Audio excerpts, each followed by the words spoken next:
Sir, अभी जो अतिक्रमण कार्रवाई चालू है शहर में, जी उसके बारे में आपकी क्या राय है? देखिए, अभी फ़िलहाल महानगर पालिका की तरफ से जो कार्रवाई चल रही है अतिक्रमण को लेकर या अनधिकृत बांधकाम को लेकर, एक बात मैं आपको वादे करना चाहता हूँ कि औरंगाबाद शहरवासी और हम सब लोग डेवलपमेंट के ख़िलाफ़ नहीं है। लेकिन ये जो कार्रवाई जो है ये महानगर पालिका को, स्पेशली कमिश्नर साहब को ये वादे कर देना चाहिए, पब्लिक को बता देना चाहिए कि आप ये जो कर रहे हैं ये लैंड एक्विजिशन में कर रहे हैं, अनधिकृत बांधकाम के ख़िलाफ़ कर रहे हैं या फिर अतिक्रमण के ख़िलाफ़ कर रहे हैं। क्योंकि लैंड एक्विजिशन का जो एक्ट है, जो गाइडलाइंस है, जो सुप्रीम कोर्ट ने भी दी हुई है और उसका जो एक्ट बना हुआ है, उसमें जो है जो गाइडलाइन दी हुई है उसका पूरी तरह से महानगर पालिका उल्लंघन कर रही है। किसी भी जो वहाँ पर जिसका भी दुकान मकान तोड़ा जा रहा है उसको पहले प्री नोटिस नहीं देते हुए जो है उस पर कार्रवाई की जा रही है, जो सरासर गलत है और इसकी इजाज़त कोई भी कानून कोर्ट नहीं देता है। दूसरी तरफ महानगर पालिका प्रशासन ये बात कह रहा है कि हमें हाई कोर्ट का ऑर्डर है, लेकिन हाई कोर्ट का जो ऑर्डर है आपको उसको पब्लिक डोमेन में लाना चाहिए। उसको आपको लोगों को बताना चाहिए कि हाई कोर्ट ने अतिक्रमण को लेकर, अनधिकृत बांधकाम को लेकर क्या आदेश दिए हैं जिसकी बिना पर आप इतनी बड़ी कार्रवाई कर रहे हैं। वो अभी तक किसी के पास भी नहीं है। इवन जो है रिपोर्टर्स जो है हमारे पास, जो सहाफ़ी है, पत्रकार हैं, उन्हें भी अभी तक कॉपी नहीं मिली हुई है। पूरे शहर में जो है खौफ का माहौल है, लोग डरे हुए हैं, सहमे हुए हैं। क्योंकि जब ये कार्रवाई शुरू हुई है इससे पहले जो है तकरीबन आप सबने देखे हुए जो न्यूज़ में आया है उसके काफ़ी चर्चे भी हुए कि एक जो है 50-55 JCB लेकर, ट्रक लेकर जो है महानगर पालिका या उस साहब ने कार्रवाई शुरू की है। उसका इंटेंशन यही था कि लोग इससे डर जाएं और डर कर जो है भी उसकी मुखालिफत न कर पाएँ। अभी पूरे शहर में गुंठेवारी भरने के लिए कहा जा रहा है, पेपर में भी ऐड आ रही है जी जी गुंठेवारी भरने की। जी, तो उस बारे में आप क्या कहेंगे गुंठेवारी को लेकर? देखिए, गुंठेवारी की अच्छी बात है कि जो बगैर बांधकाम के जो मकानात बन गए हैं उनको रेगुलाइज करने के लिए अच्छी बात है। लेकिन गुंठेवारी को लेकर भी जिस तरह शोर मचाया जा रहा है और महानगर पालिका अपनी पीठ थपथपा रही है कि हमने गुंठेवारी का काम करके ये किया है कुछ।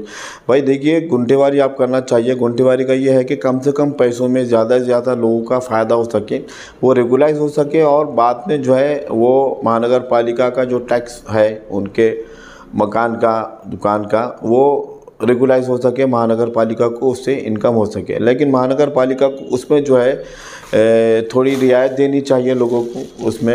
लेकिन गुंठेवारी के जो शुरू किए हैं उसकी तरफ से हमें नज़र नहीं आ रहा है कि किसी तरह की जो है महानगर पालिका से रियायत दी जा रही है। रेडी रेगुलर के हिसाब से पैसे लिया जा रहा है। इससे पहले भी जब 2002 में गुंठेवारी हुई थी, जब बहुत मिनिमम जो है पैसों में गुंठेवारी जो है लोगों की हो जा रही थी, जब लोगों ने काफ़ी इसका फ़ायदा उठाया और वो इतने कम पैसे होने के बावजूद भी उसमें जो है आपको 2 इंस्टॉलमेंट में पैसे दिया जा रहा था। लेकिन अब आज जो ऐसे 31 दिसंबर 2020 तक जो भी आपके बांधकाम हुए इलीगल तौर पे अनधिकृत बांधकाम हुए हैं उनके लिए गुंठेवारी की जा रही है। लेकिन उसमें काफ़ी पैसा लिया जा रहा है। लेकिन उसमें यकमुश्त एक ही साथ पैसा भरने के लिए लोगों को कहा जा रहा है। अभी वैसे हालात नहीं है, बेरोज़गारी बहुत ज़्यादा है, लोगों के पास पैसे नहीं है। इसलिए महानगर पालिका को उसके जो रेट्स है वो कम करना चाहिए और लोगों को जो है उसमें पैसे भरने में कम से कम 2 से या 3 जो है इंस्टॉलमेंट देनी चाहिए, जिससे ज़्यादा से ज़्यादा लोग इसका फ़ायदा उठा सके और उससे महानगर पालिका को भी जो है इनकम हो सके। आने वाले दौर में जिस तरीके से ये डेवलपमेंट चल रहा है, जैसे कि घरों को लीगलाइज करने को लेके या टैक्सेस जिस तरीके से जनरेट हो रहे हैं, तो आप क्या तरक्की देखते हैं? आपकी क्या एक्सपेक्टेशन है कि हर मोहल्ले में, हर एरिया में क्या होना चाहिए? बेसिक नीड्स क्या है? देखिए, जिस तरह से टैक्स लिया जा रहा है हर महल्ले के हिसाब से, वहाँ पर रोड, पानी, ड्रेनेज और स्ट्रीट लाइट, इसके अलावा तो कुछ चीज़ है ही नहीं कुछ वहाँ पे। इस पर डेवलपमेंट होना चाहिए, ये अच्छी से अच्छी किस्म की होनी चाहिए। आप देख रहे हैं चाहे रोड का काम हो, चाहे पानी का हो, चाहे ड्रेनेज का काम हो, थोड़े दिन के बाद जो है उसकी हमको असलियत समझ में आ जाती है। जिस तरह से अगर टैक्स रेवेन्यू कॉर्पोरेशन को आ भी जा रहा है तो उस तरह से लोगों को फैसिलिटी नहीं मिल रही है। दूसरी तरफ मैं आपको बताता हूँ कि अगर आप टैक्स रिसिप्ट देखेंगे हमारे महानगर पालिका तो उसमें 2% हमसे शिक्षण कर लिया जा रहा है। ये राज्य शिक्षण कर और महानगर पालिका शिक्षण कर लिया जा रहा है। और आज महानगर पालिका के आज स्कूल की आप हालत देखिए क्या है। वहाँ पे बच्चे नहीं है, ड्रॉप आउट है। जब हमारे टैक्स में से ये पैसा लिया जा रहा है तो हमें महानगर पालिका के स्कूल में जो बच्चे पढ़ रहे हैं और वहाँ के जो हालात है वो बहुत अच्छे होना चाहिए, जो कि बिल्कुल नहीं लिया जा रहा है। लोगों से टैक्स लिया जा रहा है लेकिन लोगों को जो फैसिलिटी देना चाहिए वो नहीं मिल रही है। कार्रवाई के दौरान लोगों के घर टूटे, दुकानें टूटी, दिल्ली गेट स्टेशन, मगर महापौर के बंगले की बाउंड्री और महानगर मनपा आयुक्त की जो बंगले की दीवार तोड़ी नहीं गई, इसके ऊपर आप क्या बोलना चाहिए? क्या ये नियमित रूप से सही है गलत? नहीं, ये सरासर गलत है। देखिए, कानून सबके लिए बराबर होता है, यकसा होता है। कानून का जो उल्लंघन करेंगे उस पर कार्रवाई होंगी और कानून सबके लिए एक होता है, चाहे वो अमीर हो, गरीब हो, चाहे ऑफिसर हो, आम नागरिक हो, इसमें कोई भी जो है फ़र्क नहीं किया जा सकता है। हमने इससे पहले बोले थे महानगर पालिका के जब महानगर पालिका की दिल्ली गेट पे जब कार्रवाई हुई तो महानगर पालिका के जो आयुक्त साहब का घर है जलश्री, वो भी जो है ये जो रोड के जद में है, लेकिन इस पर कार्रवाई नहीं हुई। उसी तरह स्टेशन रोड पे आपने जैसा बताया महापौर साहब का, ये यहाँ पर कार्रवाई क्यों नहीं? उसी के साथ साथ जो है अभी वक्फ बोर्ड को लेकर जो NOC की बात की जा रही है। मेरा आपके चैनल के माध्यम से महानगर पालिका प्रशासन से ये सवाल है कि महानगर पालिका की आज जो बिल्डिंग है, मुख्य प्रशासक के जो महानगर पालिका का ऑफिस है टाउन हॉल पे, वो वक्फ लैंड पर है, वो कब्रिस्तान पे बना हुआ है। दोनों भी बिल्डिंग जो है वक्फ लैंड पे बनी हुई है। क्या उन्होंने महानगर पालिका ने अभी तक वक्फ को वक्फ फंड भरा है?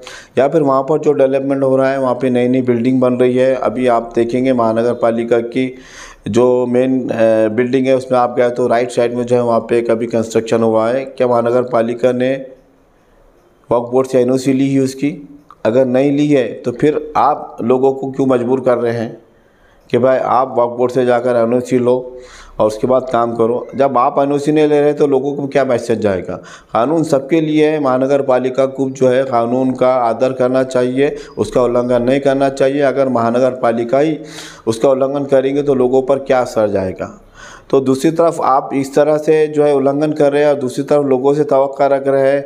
आप आदेश दे रहे हैं कि हम जो है कल आकर तोड़ देंगे एक दिन में। अरे भाई, आप लोगों को टाइम तो दीजिए, वक्त तो दीजिए।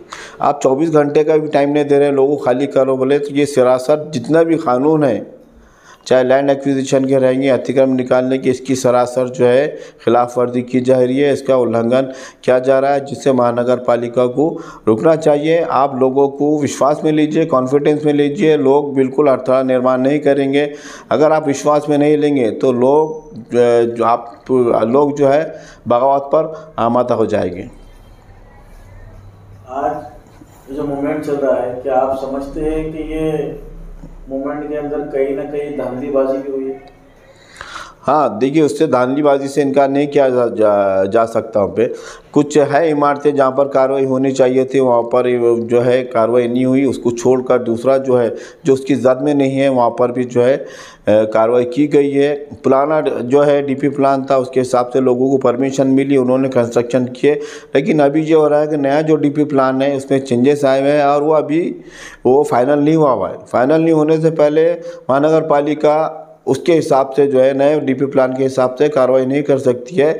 आप जो है नए DP प्लान अगर सेंक्शन हो जा रहा है, उसमें अगर कोई इमारतें आ रही है, कोई बिल्डिंग्स आ रही है वहाँ पर, तो आप उनको प्रॉपर मुआवजा देकर उसके बाद आप कार्रवाई करें। आप जब तक उनको प्रॉपर मुआवजा नहीं देंगे, आप महानगर पालिका उस पर कार्रवाई नहीं कर सकती। सूत्रों के हिसाब से ये सुनने को मिला है कि इस मूवमेंट के लेकर औरंगाबाद में एक बड़े पैमाने के ऊपर सभी सियासतदान, सोशल वर्कर, सामाजिक कार्यकर्ताओं की मीटिंग होने वाली है। तो ऐसा कुछ आपको मालूमात मिला क्या कि आपको कुछ ऐसा मैसेज वगैरह कुछ आया? हाँ जी, हम बिल्कुल जाएंगे उसमें। कुछ हम हमारे शहर की तरक्की चाहते हैं और हम ये चाहते हैं कि भाई किसी के साथ नाइंसाफ़ी नहीं हो और ना प्रशासन औरंगाबाद के शहरवासियों पर दादागिरी करे। यहाँ पर देखिए, औरंगाबाद में हमेशा लोगों ने जो भी डेवलपमेंट का आया है अच्छी तरह से उसका स्वागत किया है, कभी वो मुखालिफत नहीं की। और दूसरी बात मैं आपको बोलता चलूँ कि औरंगाबाद ऐसा शहर है जिसको महाराष्ट्र शासन में जो एक लेबोरेटरी बना लिया है, एक एक्सपेरिमेंट लैब बना लिया है। कुछ नया कानून, नई चीज़ जो भी आती है वो यहाँ पर एक्सपेरिमेंट किया जाता है उसको औरंगाबाद में। तो औरंगाबाद के लोग जो है कोई ये जानवर तो नहीं है कि कोई भी किस्म का तो आप एक्सपेरिमेंट करेंगे हम बर्दाश्त कर लेंगे। चाहे इलेक्ट्रिसिटी का मामला हो, वहाँ पर नई मीटर का मामला हो, सबसे पहले औरंगाबाद में आता है। अब ये महानगर पालिका के आयुक्त साहब ने ये तोड़ फोड़ का काम शुरू किया है, ये तो कानून से हट के किए। उसी तरह एक शाही फरमान जो है पिछले 1-1.5-2 महीने से चल रहा है बर्थ और डेथ का, जिसके खिलाफ हम जो है अब हाई कोर्ट में पिटीशन दाखिल कर चुके हैं हमने। और वो भी शाही फरमान था कि जब तक आपके टैक्स जो है बाकी है तो आपको बर्थ डेट और मैरिज सर्टिफिकेट नहीं मिलेगा। तो देखिए ये सब इंसानियत के ख़िलाफ़ बातें हैं, लोगों को परेशान करने की बातें हैं। ऐसा काम प्रशासन ने नहीं करना चाहिए। और आने वाले दिनों में अगर औरंगाबाद में ये जो कार्रवाई चल रही है इसके लिए कोई समिति बन रही है और लोग जमा हो रहे हैं तो हम उसमें बिल्कुल तरह से शामिल होंगे और औरंगाबाद वासियों के लिए, उनके हित में लिए, उनके डेवलपमेंट के लिए, उनके अच्छाई के लिए जो भी काम होगा हम उसमें पीछे नहीं रहेंगे। का नाम? मैं अहमद जलीस, मैं शहर नायब सदर हूँ, राष्ट्रवादी कांग्रेस पार्टी।